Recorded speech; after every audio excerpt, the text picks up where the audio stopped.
Wholeness, beautiful beings, welcome to my channel. Rashida Silvertree here. And today, I hope this message finds you well and whole. Before we get into this, I'm becoming, I am I'm in the middle of a transitional space right now in my life, in my material, physical reality, in my earth realm, okay, of my own consciousness. I am starting a new career. Well, not new career, but I am, starting a new job, getting into school. Like it's really exciting time, but also scary and because it's new environment, new people, new opportunities. I'm just so really excited for this newness. Most of the videos that you're gonna see in the coming months will be pre-recorded.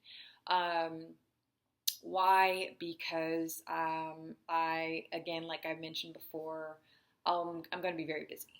I'll be in a grad school and I will be working full time and trying to get a business off the ground. So it's going to be like I don't know what it's going to be like. I haven't been in school for over a decade. It's been a long time.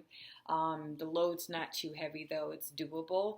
But there's just a lot going on and a lot of moving parts. But this is part of the season that I'm in right now. So I just want to give you a heads up. And I will do my best to kind of allow the messages that I upload to have some sort of flow, meaning that I don't want to get too ahead of myself because my thought process may change, I may evolve, I might shift in my direction of a belief or paradigm that I'm, putting a lot of energy into, or a thought process or an opinion. We all are able to change and we all have the ability to change, and we fluctuate as we grow and as we evolve. So I just want to just make it, where I'll try not to get too ahead of myself and upload things way months in advance. I think anything more than a month, I need to be, make sure that it's something that, I'm not going to like shift, change my mind, but I mean, we all can. But anyway, I just wanted to share that with you. So just know that most of some of the videos will be pre-recorded. So I'm not going to remember every single upload. I try to keep track of my ideas and concepts in my journals and whatnot. So all right, let's get into today's message. So let's talk about destiny. So fate keepers and fate makers, which one are you? Which one am I? Which one are we as a human collective? What are we doing? There's a lot that's taking place on the globe, in the globe, around the globe, in our world, where I firmly believe that we are going through a deep, deep spiritual expansion of our consciousness as a human collective, on a deep, deep level. And again, this is cyclical. I'm speaking in terms of a cyclical approach. This is a very feminine approach compared to a linear, where there's a timeline. There's, the beginning, middle, and end. With destiny, what is it? What is destiny? It's a path. I like to call destiny the pathless path, right? And I've heard this this term by an old acquaintance of mine, where he said, don't focus so much on which path or which direction you're taking. You're on the pathless path. We don't have to go out of our way to become something. We are that. Is the actualization, self-realization of what we already are. So fate keepers. Who are the fate keepers and who are the fate makers? Fate keepers are those who accept what is. They accept what happens to their life, and they're just, and it could be two extremes, you know what I'm saying? You have those that are just kind of, they go with the flow. oh, they don't have a car, so they don't, or they wrecked their car, so they don't really go out of their way to save up for another one. They just kind of go without for a while until fate brings in another vehicle, okay?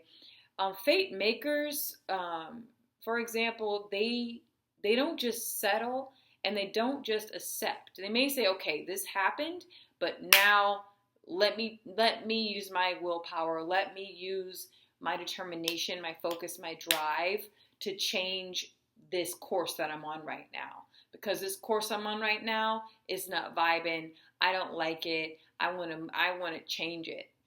And they'll do anything that they possibly can to bulldoze through any and all the distractions that keep them from manifesting that goal. So, as a human collective, we're, and on an individual level, it's this beautiful dance of going back and forth. There are moments in life where you really just have to be a fate keeper. You have to just kind of keep the course that you're on and just accept what's happening and just let go of control and surrender to the all. Surrender to the God source that flows through you. Then there are times where you got to be a fate maker, where you're laid out with decisions and choices that you have to make on an individual level as an individual being, and you can't just go with the flow. You got to make a decision, and then the decision that you make, there are consequences for that. And we often, sometimes like we struggle with that. I've struggled with that for a long time, actually, where I just was a fate keeper. I just said, well, you know what? This is fate. 'Tis fate. I'll share this with you. I was very deep in undergrad school, and it was my 5th year. I was going through a horrible, studied abroad for a whole year, away from family, friends, and different culture, living it up, learning, expanding, just growing. Came back to the U.S., and then my 3-year relationship went down the toilet. Now, it was struggling, okay, a whole year before that. You know what I'm saying? Like, there's a natural cycle, I think, to certain kind of connections you'll have with people where they know, you both know, you need to go separate ways. But I was too green. I didn't know that. And I just kept fighting for, to keep the inevitable away for a whole nother year of my life. Well, come back, and this was a person that I, at the time, was like, oh, we're going to get married, we're going to have kids, we're going to blah, blah, blah, blah, blah, blah, blah. You create that story. Come back, and the relationship dissolves. And then I made that whole connection my existence, okay? Literally. And so when that foundation wasn't there, I fell apart. And I think it was the first breakup I've ever had with another person was by far the worst. Out of all, well, no, that's a lie. I think it was the second worst breakup I've ever had. Second. There's one that came before that, but this one rocked me to the core, where I actually entered into a deep depression, and just I stayed holed up in a room, and I had pizza boxes stacked up to here. It was really concerning. And it came at the worst time too, because this was my 5th year. They called us 5th year seniors, because you study abroad for a year. So you to finish up your curriculum, you take another year. So I was a 5th year senior. All of my undergrad friends were graduating, moving away for the summer, or starting their internships. I had very little money. I was renting a room for less than, it was like $300, something real cheap back then. Because it was a room in a house. I had very little interaction. I was seeing it was a rebound relationship off and on, but I was alone and lonely and broken. And at the time, it just was so, like, I was very blasé about my life. Like, the amount of money I had in my account, I wasn't really worried. I was so detached from everything, from the money I had, or very little in my bank account, to I didn't have a car. The bike I had was broken. So transportation, I didn't care about how I got around. I was very flippant when it came to job applications.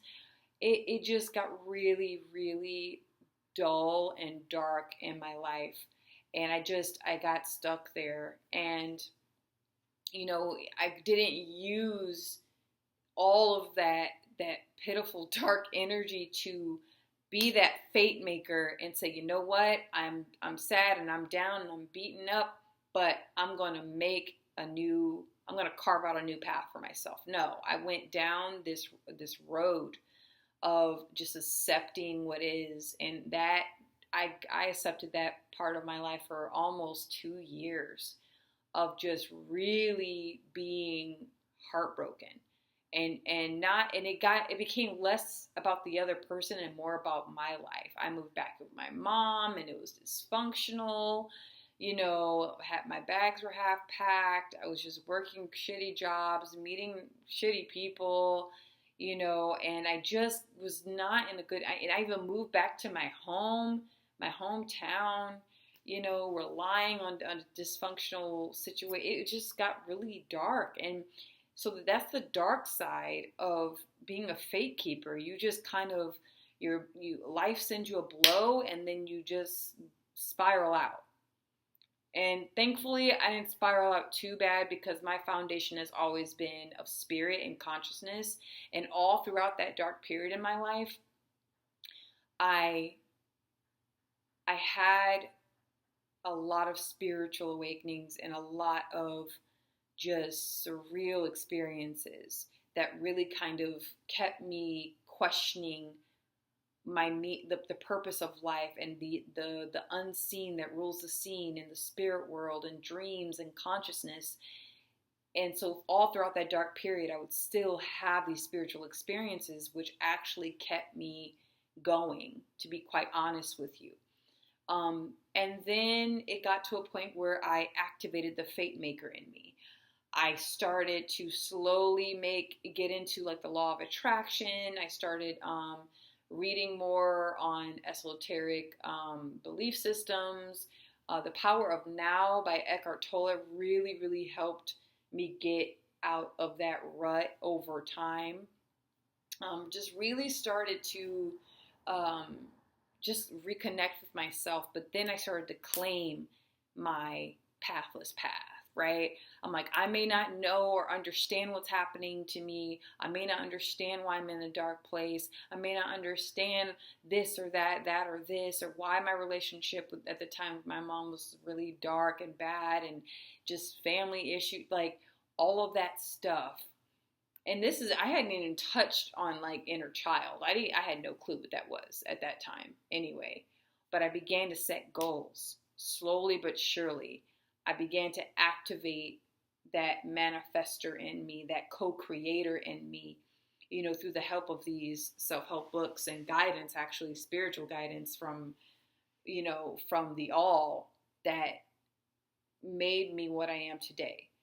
And fate makers, when you activate that energy in you, and things begin to slowly come together, and it's difficult. It like both sides are challenging. You know what I'm saying? Because as a fate keeper, you have to surrender. Like I had a moment where I lost a whole vehicle within a seconds, and that changed the trajectory of my life when I lost my first vehicle in an accident. It literally threw me on a completely different path. I was literally on one path where I was just in a relationship. I was on this certain other path that wasn't really in alignment for me. And the accident is what opened up a whole new world, right? And I had to do a lot of just, I had to just really surrender. I had to surrender to help. I had to rely on people. I had to rely on strangers or people I didn't know very well. It was a very, very invigorating time. And then as fate maker, I'm like, okay, this is what I desire. This is what feels right. I'm going after it. What do I need? Boom, boom, boom, boom, boom. Write out a list. Okay. And then I just focus in on that list, and anything that isn't that, I don't even look at. And I'm getting a lot better at my manifestation practices, because when as a fate maker, you're like, okay, all right, I want to manifest this experience. I want to manifest this and that. And then you'll get things that are like good for that, but it's not exactly that, and you'll accept it anyway because it's almost similar, But the trick to being a fate maker is that you hone into what you truly desire, because number one, it already exists. You already have it. You just have to place yourself in the physical alignment of it. When your mind, your heart, spirit is feeding into what already exists, it manifests that much stronger. It may take, however, and you have to let go of the timeline. You have to let go of that linear paradigm of time and enter into the cyclical, right? But then let's talk about the darker aspect of being a fate maker. Usually, so when you're a fate maker, you're primarily just focused in on building your existence, co-creating your existence, co-creating what you desire to experience. But then when it gets too much and you have like your hands wrapped around your fate, wrapped around that path, you can begin to suffocate everything and everyone around you. You become a control freak. You literally miss blessings that can make all of your efforts much easier. And I have that aspect in my personality too. I do.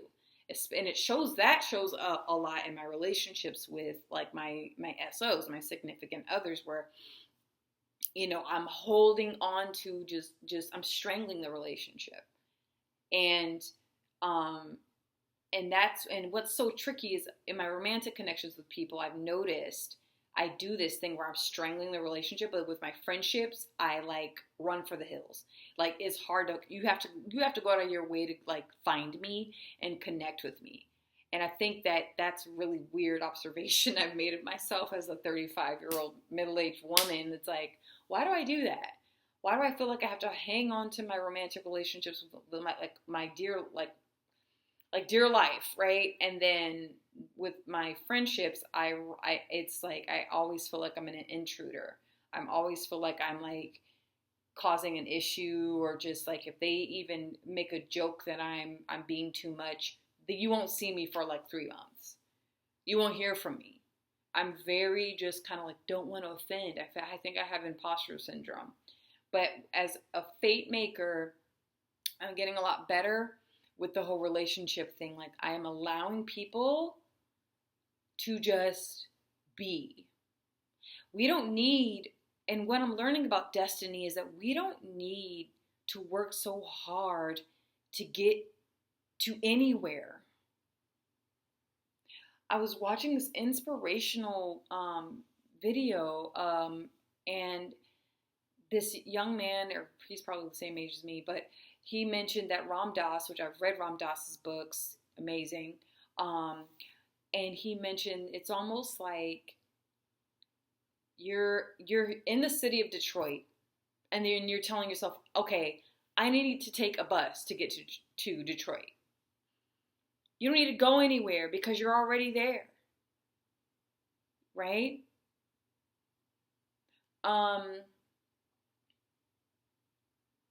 And what's so funny is that human beings, we always want things to come easy to us. We don't want to, well, in this modern day society anyway, we want to do the least amount of effort to get the most reward out of things. And that's just not always the case for some people. It may look like it came very easy on the surface, but you have no idea the effort and the sacrifice and the surrendering people had to do to get what they manifested. It just seems like it comes super easy to them, right? Like my coworkers, they're like, wait, what? You have grad school paid for? Huh? Grad school? Right? But they don't know the amount of debt that I'm in from undergrad, right? They don't understand the sacrifice I had to make to have that experience and the lessons I had to learn financially because of that. They just see me now, right? We have to be very careful with judging people when you see people manifesting, fate makers manifesting, co-creating their reality. What? They have a brand new car, they have a brand new home, their business is successful.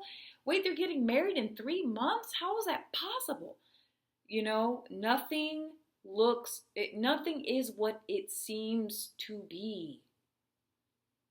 We like to project and project and project, especially with, social media, especially with relationships. I'll see some of these little, the little shorts sometimes, and people are just like, oh, look at my perfect relationship.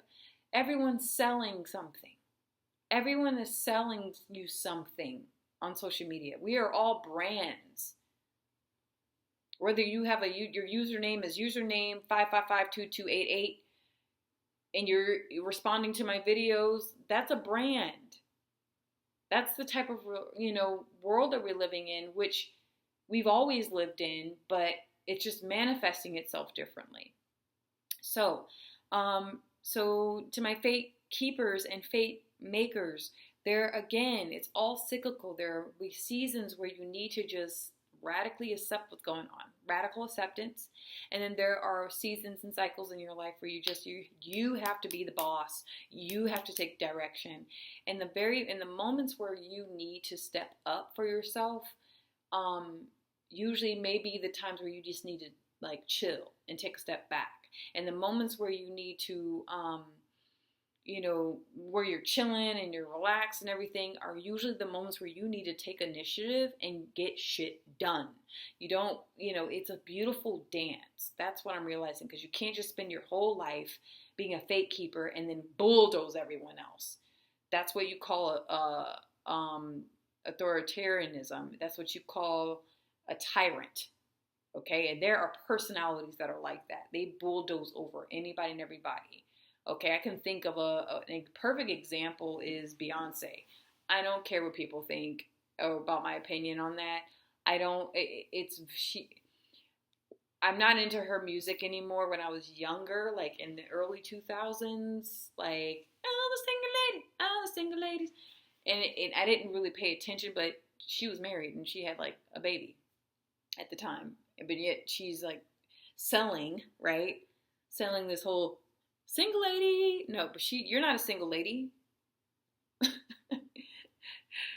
You're married to a hip hop rap tycoon, right? But to me, her whole image is like so alpha female. I'm going to bulldoze any potential artist that can outdo me. I'm the top one. I'm the best one. And that to me is just, like, that's an example for me anyway, as someone that just bulldozes over and stomps out everyone else at all the competition. No, you are the competition. No one else is your competition but yourself. You have to set that bar. You have to set that standard. But we must just stay mindful and heartful of this beautiful dance. Okay, my fate keepers, fate makers. You can't make the fate for other people. You can't determine that. That's one more comment I want to make about this is with fate keepers, sometimes they just allow a fate maker to completely bulldoze over their dreams, aspirations, or goals. Like, for example, you have a weird dynamic in a relationship with somebody where you're just kind of like, this person's very dominant, very alpha, and they just bulldoze over all your dreams and goals because you allow them to. They're the leader.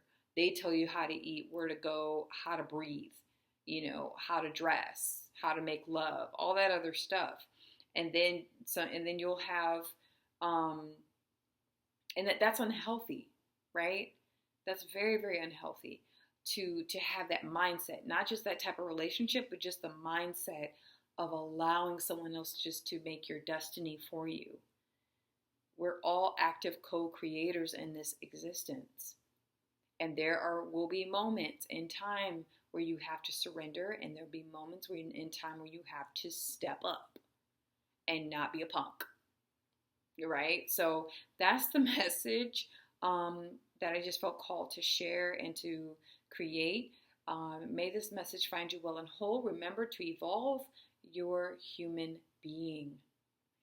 Evolve your human being. Involve your human being. Don't just be a passer, just passive aggressive. Don't do that. There are a lot of pacifists of life, people that just, oh, let me stay at this job. Like, it's comfort, I think, with fate keepers. It's a comfort thing. And with fate makers, it's like you can't, control. You can't be a tyrant. You can't control anything outside yourself, because that's what happens after a while with fate makers. I design my own fate, and now world domination!